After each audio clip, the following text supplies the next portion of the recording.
بسم اللہ الرحمن الرحیم۔ شروع کرتا ہوں اللہ تعالیٰ کے نام سے جو بڑا مہربان نہایت رحم کرنے والا ہے۔ جس طرح لیموں کی ایک بوند ہزاروں لیٹر دودھ کو برباد کر دیتی ہے، اسی طرح انسان کی انا بھی اچھے سے اچھے رشتے کو برباد کر دیتی ہے۔ بابا جی کہتے ہیں، اگر ماضی آپ کا دروازہ کھٹکھٹائے تو ہرگز نہ کھولیں، کیونکہ ماضی کے پاس آپ کو دینے کے لیے ماضی کے سوا کچھ بھی نہیں ہوتا۔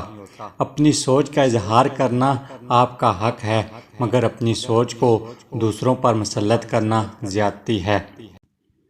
تم جو دیتے ہو وہ تم نہیں دیتے، تمہیں تو دینے کی توفیق بھی تمہیں دینے والا دیتا ہے۔ راز پوچھا تھا کامیابی کا، جواب آیا نماز پڑھا کرو۔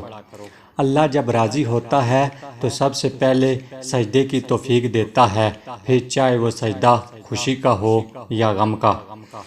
دنیا کی دولت اللہ انہیں بھی دیتا ہے جنہیں وہ پسند نہیں کرتا، جبکہ دین کی دولت اللہ صرف انہیں دیتا ہے جنہیں وہ محبوب رکھتا ہے۔ صبح کی نیند انسان کے ارادوں کو کمزور کرتی ہے۔ منزلوں کو حاصل کرنے والے کبھی دیر تک سویا نہیں کرتے۔ بعض لوگوں کو لگتا ہے کہ ہمیں ان کی چالاکیاں سمجھ نہیں آتیں، لیکن ہم چپ چاپ ان کو اپنی نظروں میں گرتا ہوا دیکھ رہے ہوتے ہیں۔ دنیا کی حقیقت یہ ہے کہ غم میں تنہا اور خوشیوں میں زمانہ ساتھ ہوتا ہے۔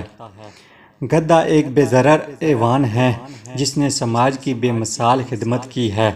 شیر ایک وحشی درندہ ہے جس نے ہمیشہ انسان کو نقصان سے دوچار کر کے قتل و زخمی کیا ہے۔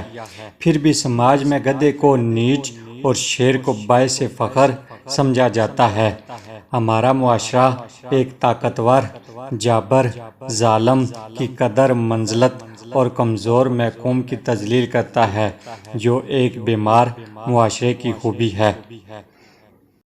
سمجھداری کی باتیں دو ہی لوگ کرتے ہیں، ایک زیادہ عمر والے، دوسرا جنہوں نے کم عمری میں بہت مشکلات دیکھی ہوں۔ کم ظرف، نمک حرام اور احسان فراموش آدمی کا پہلا شکار اس کا موسن ہی ہوتا ہے۔ جب بھروسہ ٹوٹ جاتا ہے تب معافی مانگنے کا کوئی مطلب نہیں ہوتا۔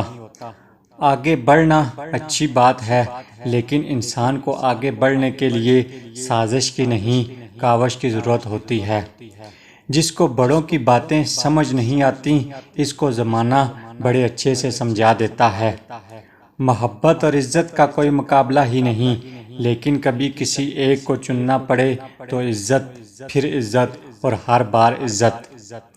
بہت اذیت دیتا ہے وہ لمحہ جب آپ غلط نہ ہوں اور آپ کو غلط سمجھا جائے اور بدلے میں آپ اپنی صفائیاں بھی نہ دے سکیں۔ تقدیر اسے کہتے ہیں جو انسان کو گھر سے وہاں لے جاتی ہے جہاں وہ جانا ہی نہیں چاہتا تھا۔ خوش قسمت ہے وہ انسان جس کے لیے کوئی روئے، اور بد قسمت ہے وہ انسان جس کی وجہ سے کوئی روئے۔